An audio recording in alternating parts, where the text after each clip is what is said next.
우리 인간은 무엇을 꿈꾸면 살까요? 생각해 보았습니다. 첫 번째, 우리 인간은 행복한 삶을 꿈꾸며 살 것입니다.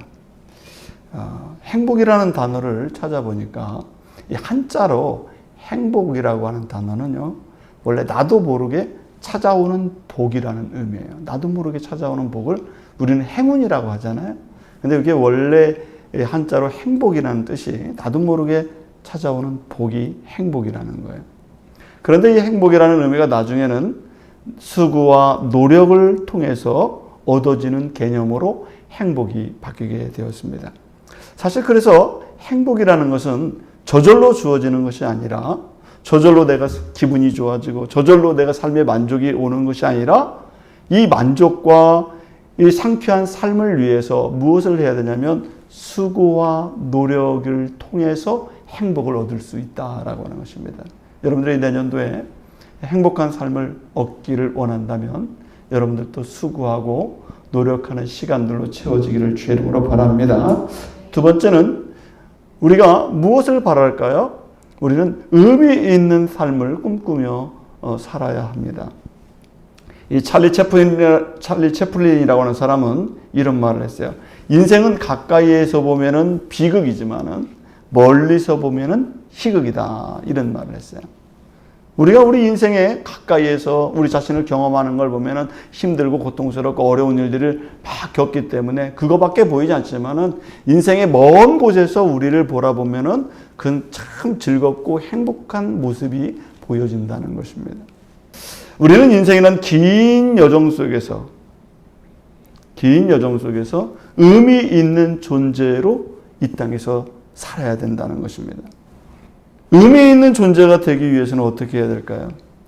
작은 일이라도 타인에게 꼭 필요한 사람으로서 내가 존재해야 된다는 거예요. 나를 위해서만 존재하는 게 아니라 타인에게 내가 참 필요한 사람이었어. 나의 작은 헌신, 나의 작은 기여가 나중에 돌아보면은, 내 인생을 돌아보면, 저 먼 곳에서 보면은 참 의미 있는 삶을 살고 있구나라는 것을 깨닫게 된다는 것입니다. 그래서 여러분들이 인생의 긴 여정 속에서 뿌듯한 마음을 갖기를 원한다면 여러분들이 의미 있는 삶을 잘 살아가시기를 주의 이름으로 축원합니다. 그 속에서 우리에게 행복감이 온다는 거예요. 오늘 우리는 어떤 인생을 살아야 될까요? 세 번째는 품격 있는 삶을 살아야 된다는 것입니다. 품격에는요, 저품격과 고품격이 있어요. 저품격의 사람은 어떤 사람입니까? 다른 사람에게, 타인에게 고통을 주고 비극을 안겨주는 그런 사람은 품격이 없는 저품격의 사람이라고 할 수 있어요.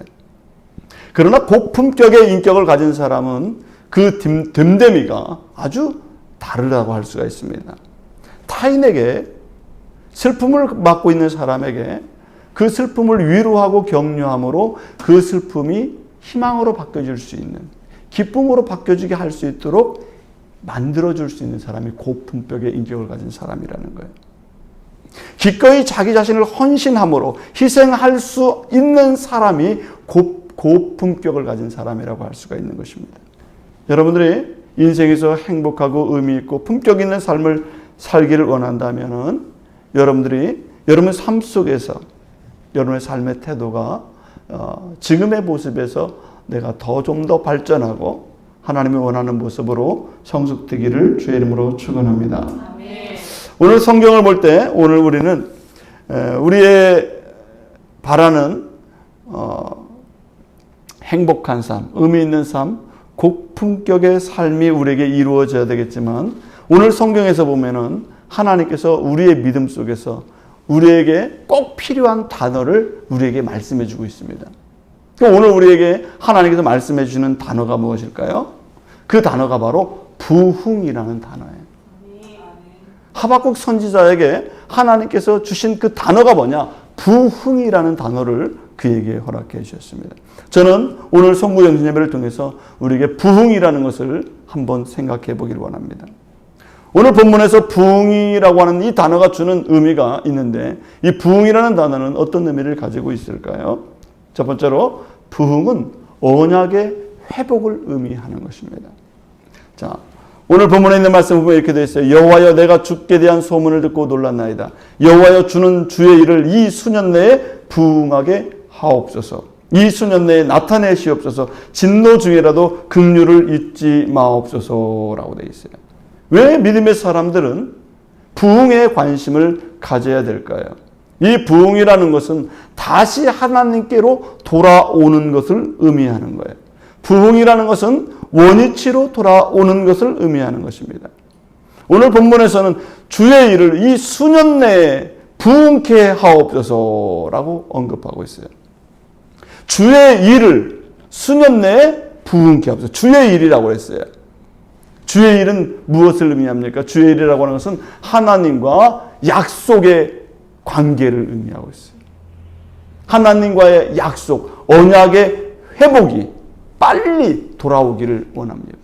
그러니까 우리 인간이, 이스라엘 백성들이 지금 하박국 시대에 하나님과의 언약과 약속에서부터 다 끊어놓고 하나님부터 멀리 떠났던 것입니다.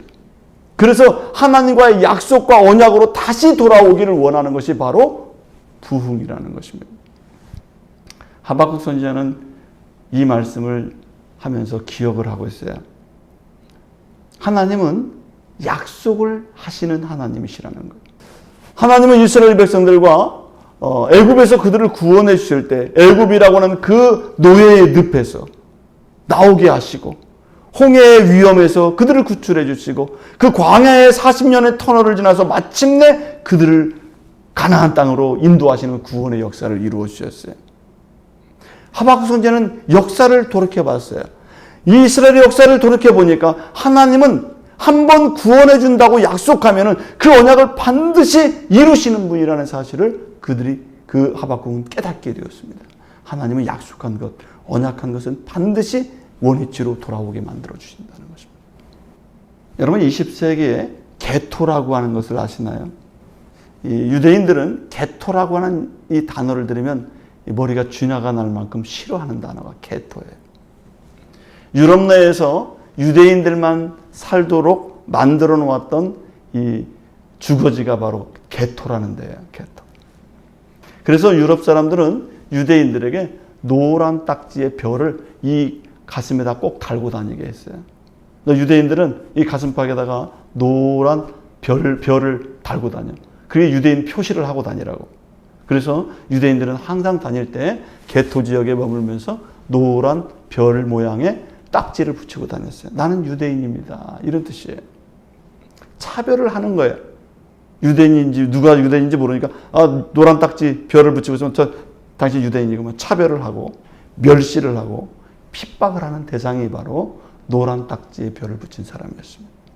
그 지역에 사는 지역은 높이 벽을 세우기도 하고 문을 달아서 격리시키는 그런 지역으로 만들어서 출입도 제한을 시켰어요.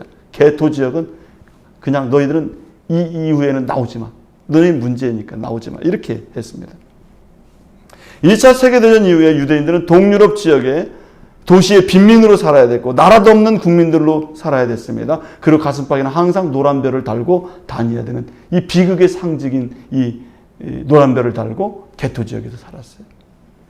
바르샤바 게토, 쿠라푸쿠라 게토라고 하는 그곳에서 그들은 살 수밖에 없었어요. 그런데 이 유대인들이 비극의 상징으로 여겼던 이 노란 딱지의 이 별이 지금 이스라엘의 국기를 보면은 뭐가 그려져 있죠? 예, 별이 그려져 있어요. 그때 게토에서 노란 딱지 별을 붙이고 다녔던 그 별이 지금 이스라엘 국기에 그려져 있습니다.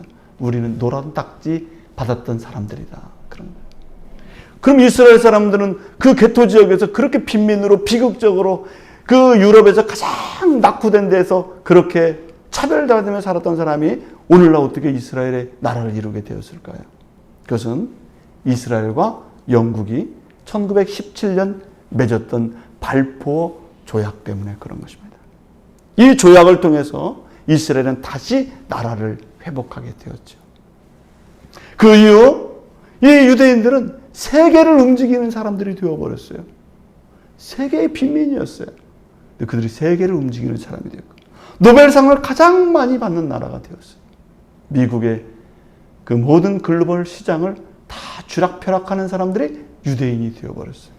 그렇게 나라를 회복할 수 있고 유대인들이 다시 나라를 세우고 다시 능력 있는 사람들이 될 수 있었던 것은 1917년 발포어 조약 때문에 그런 것입니다. 그 약속 때문에, 영국과의 약속 때문에 나라를 다시 회복하게 되었던 것입니다. 여러분, 구약시대 애굽에서의 삶을 살았던 이스라엘 백성들도 참으로 비참한 삶을 살았었어요. 그런데 하나님께서 어떻게 해주셨습니까? 애굽에서 그들을 구출해 주시고 인간이 살 수 없는 그 광야에 40년 동안 그들을 보호해 주시고 마침내는 젖과 꿀이 흐르는 가나안 땅에 들어가게 하셔서 마침내 그들이 행복한 삶을 살 수 있도록 하나님이 인도해 주셨다는 것입니다. 하나님은 자기 백성을 방치하지 않으시는 것입니다. 기업과 억압과 고난과 고통에서 벗어나게 해주신다고 하는 것을 증명해 주는 것이 어디냐? 바로 성경은 하나님의 백성들을 구출해 내시고 반드시 구해내신다는 사실을 약속하고 있는 줄로 믿습니다. 성경은 그것을 증명해 주고 있는 거예요.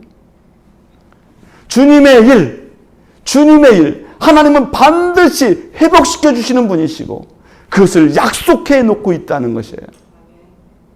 사랑하는 성도 여러분, 하나님께서는 우리에게도, 우리의 삶에도 하나님께서 반드시 부흥의 역사로 아름다운 때로 회복시키는 역사가 있다는 사실을 꼭 믿으시길 주의 이름으로 축원합니다. 왜요? 하나님은 언약의 하나님이시기 때문에 그렇습니다. 하나님은 구출해 준다고 했으면 반드시 구출해 주시는 분이십니다. 하나님은 약속한 것을 변개치 않는 하나님이시라고 하는 것입니다. 신명기 7장 9절에서 이렇게 말씀했어요. 그를 사랑하고 그의 계명을 지키는 자에게는 천대까지 그의 언약을 이행하시며 인애를 베푸시되 라고 됐어요. 하나님은 한번 약속하시면 천대까지 이르러서 그 약속을 지키신다. 이렇게 성경에서 약속하고 있는 것입니다. 신명기 7장 12절에서도 말씀했어요. 여호와께서 내 조상에게 맹세하신 언약을 지켜 내게 인애를 베푸실 것이라 라고 되어 있어요. 하나님은 하나님의 백성들을 구출해내시고 그들을 구원하시고 그 하나님이 지었던 그 아름다운 모습, 하나님의 형상을 따라 지었던 그 하나님이 지은 그 복의 사람으로 여러분들을 다시 회복시켜 줄 것을 믿으시길 주의 이름으로 축원합니다. 왜냐하면 하나님은 약속대로 그렇게 회복시켜 주시는 분이기 때문에 그런 것입니다. 이스라엘 백성들을 회복하셨던 것처럼 오늘 우리들도 회복시켜 주실 줄로 믿습니다. 두 번째 부흥은 거룩의 회복이라는 것입니다. 3절에 있는 말씀에 보면 하나님이 대만에서부터 오시며 거룩한 자가 발란산에서부터 오시는도다 그랬습니다. 부흥이라는 것은 두 번째로는 거룩한 분과 함께 하는 것을 의미하는 거예요. 악한 사람은 폭력이 그 마음을 지배하게 됩니다. 여러분들 악한 사람들과 어울리고 거친 사람들과 어울리게 되면 나도 모르게 언어가 거칠어지고 그 악한 마음을 가지고 있으면 나도 모르게 그 악함이 전수가 돼요. 전염이 돼요. 우리 사자성어 중에 금묵자학이라는 말이 있어요. 여러분들이 초등학교 때 항상 붓글씨 배웠잖아요. 붓글씨를 선생님이 먹을 갖고 오라고 그래가지고 가르쳤죠. 성만이 성도님도 가르쳤죠? 먹을 갈고 이렇게 다 했어요. 근데 저는 참 희한한 게 있어요.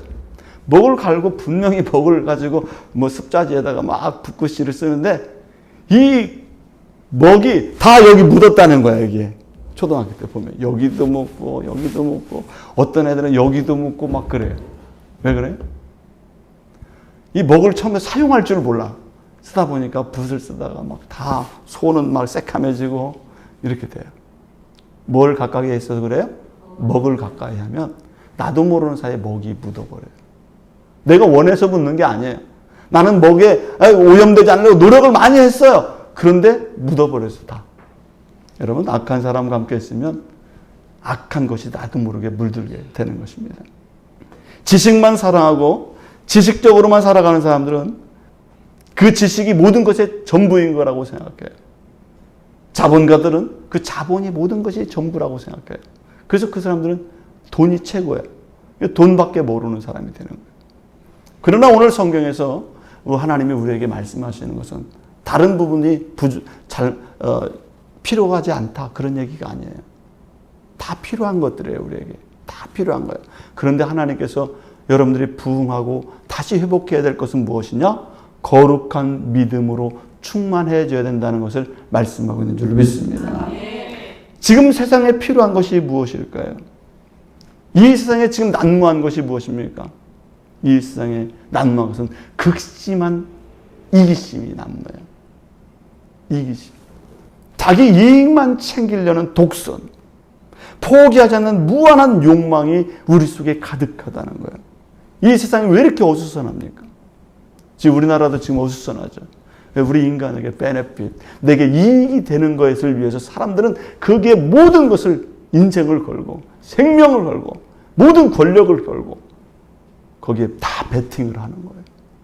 왜? 나에게 이익이 되는 것에 자꾸 그렇습니다.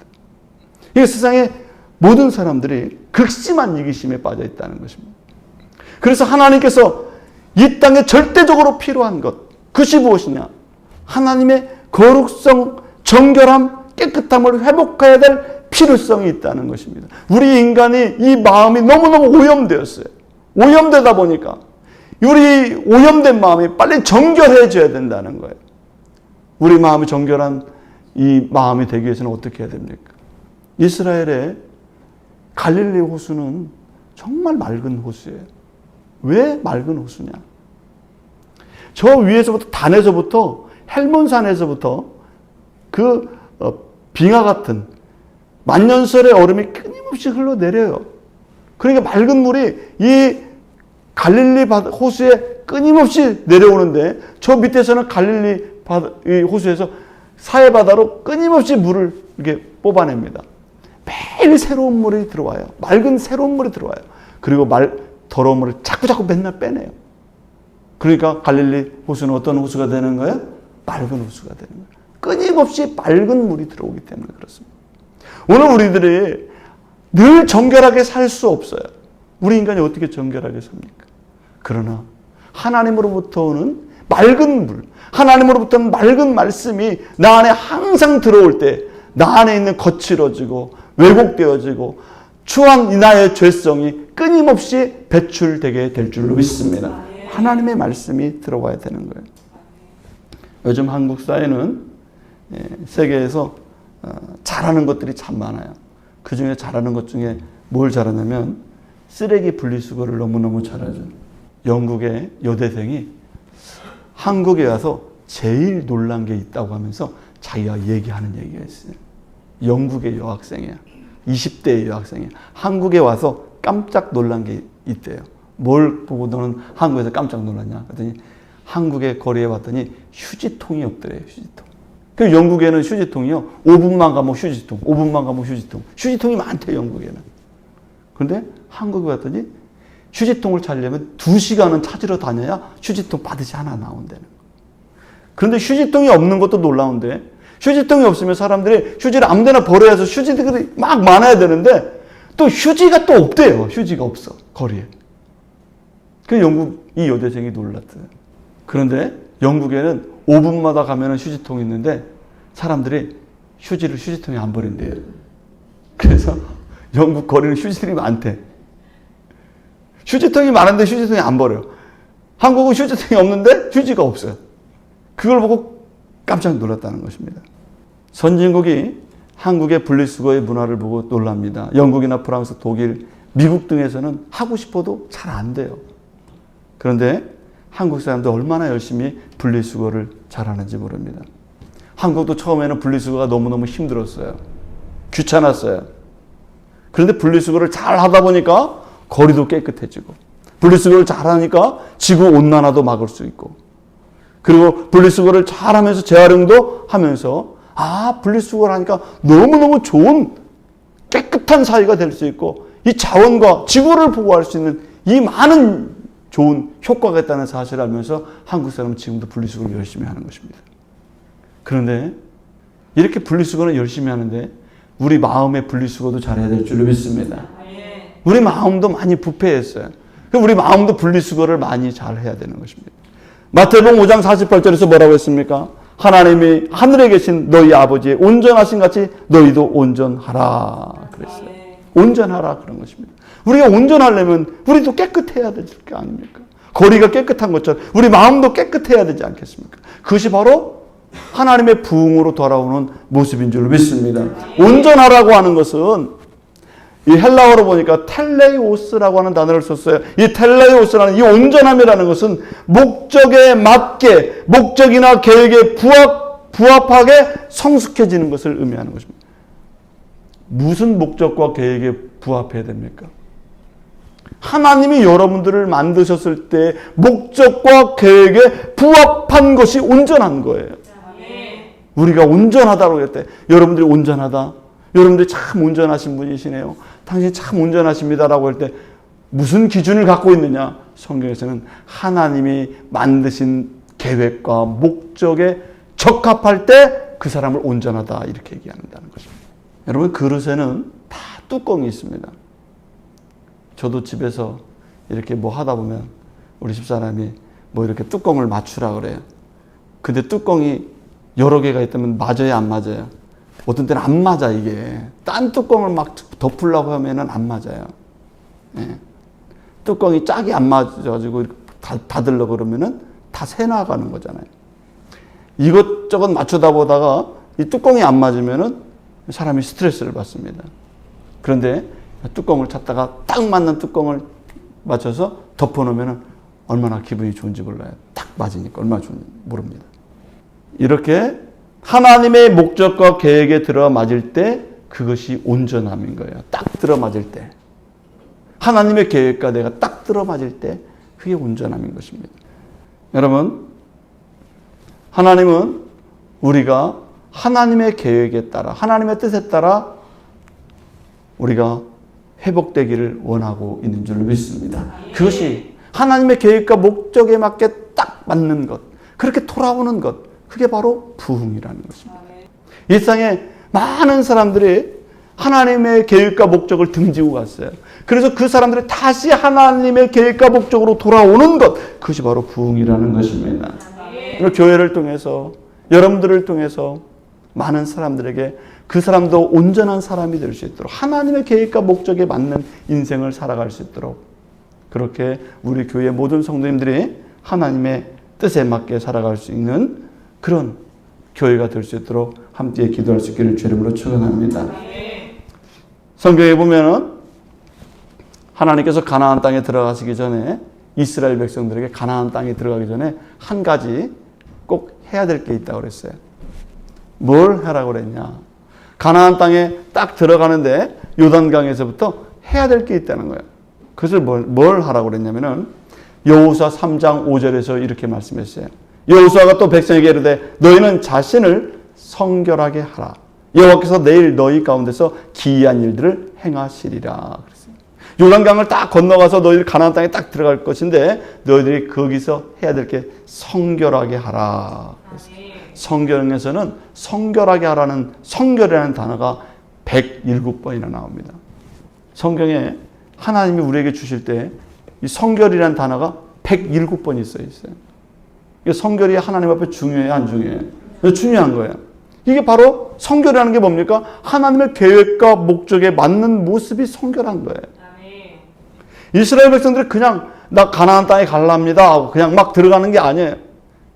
가나안 땅에 나 하나님 보내준다고 해서 그냥 갈게요. 이렇게 들어갈 수 있는 게 아니라는 거예요.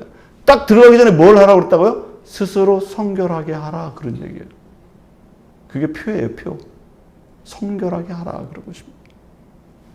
근데 우리는 우리 스스로 성결해질 수가 없어요.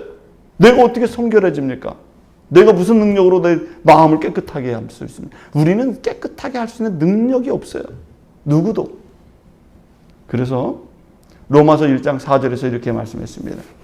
성결의 영으로는 죽은 자 가운데서 부활하사 능력으로 하나님의 아들로 선포되었으니 곧 우리 주 예수 그리스도시니라 그랬습니다. 예수 그리스도가 성결의 영이래요. 예수님이 우리와 함께 하시면 예수님 때문에 우리가 예수님께서 함께 하심으로 예수님의 능력으로 우리가 성결해진다는 거예요. 예수님을 내가 마음속에 받아들이면 예수님 때문에 내가 성결해지는 것이지. 내 스스로는 성결해질 수가 없는 것입니다. 그래서 구원이라고 하는 것은 수동태예요. 내가 스스로 구원할 수 없어요. 내가 혼자 구원되는 게 아니에요. 예수님이 오심으로 내가 성결해지고 예수님을 통해서 내가 구원을 받는 것입니다. 그래서 내 안에 예수님이 있어야 성결할 수가 있고 하나님의 계획과 목적대로 살아갈 수 있는 사람이 되는 거예요. 그게 부흥을 이룬 사람이고 또 가나안 땅에 들어갈 수 있는 사람이고 또 그래서 우리 모든 성도님들이 그런 이 땅에 하나님의 계획에서 떠난 사람들이 하나님의 다시 회복의 장소로 돌아올 수 있도록 우리가 올 한 해는 함께 기도하고 또 함께 가나안을 향해서 나갈 수 있는 거룩한 부흥을 꿈꾸는 믿음의 사람들이 되어야 될 줄로 믿습니다.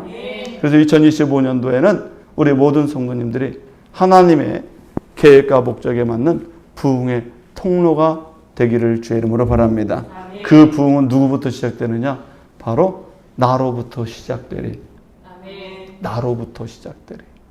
부흥은 나로부터 시작되리. 우리가 신약 성경을 보면은